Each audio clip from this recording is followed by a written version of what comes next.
एक कौरिया बाबू रोबे और एक कौरिया माई और भइल पूरा गौआ लाचार हो।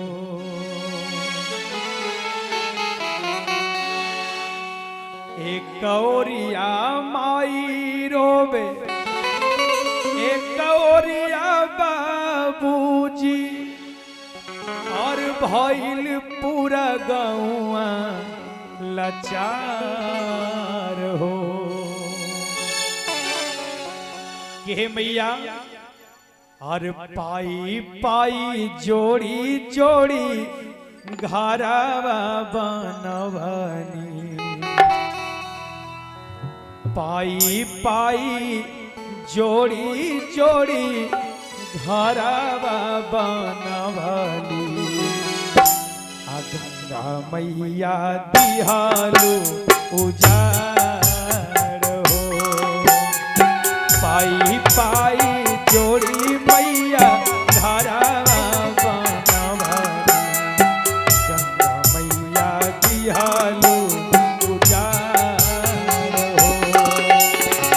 एक कौरिया माई रोबे एक कौरिया बाबूजी भइल पूरा गौआ लाचार हो।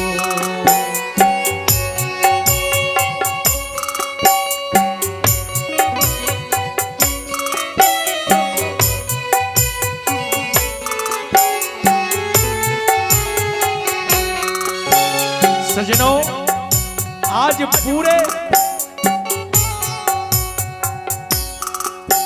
संसार के लोग उस ज्वानिया गांव के लिए गंगा मैया से निवेदन कर रहे हैं और उस गांव के सभी निवासी जिनका घर गंगा मां में रह गया पूरा गांव का गांव गंगा मैया की गोद में समा गई वो कह रहे हैं मैया आखिर किस गलती की सजा आपने दिया है मां। एक कौरिया माई रोबे तुझे ओरिया बाबूजी भइल पूरा गौआ लाचार हो। पाई पाई जोड़ी जोड़ी घरवा बनवली गंगा मैया दिहालू उजाड़ हो। पाई पाई जोड़ी जोड़ी घरवा बनवली गंगा मैया दिहालू उजाड़ हो।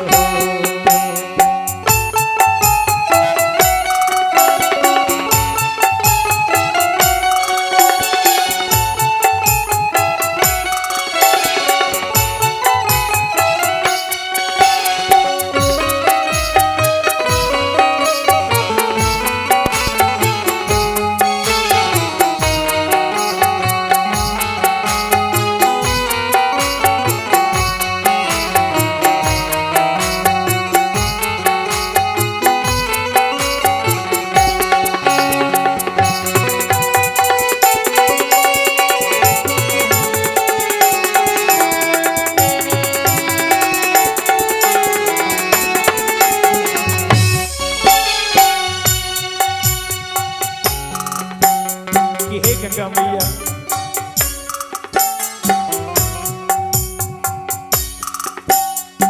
चार दिन बीती गईले भूखल पियासा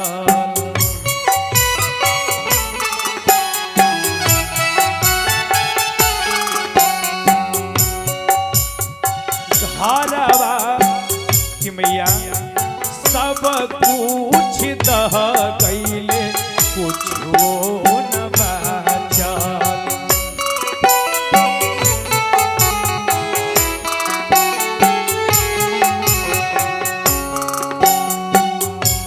आंखों में आंसू की धारा लेकर के रो रहे हैं। 4 दिन बीती गईले भूखल पियासल सब कुछ दह गईले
धार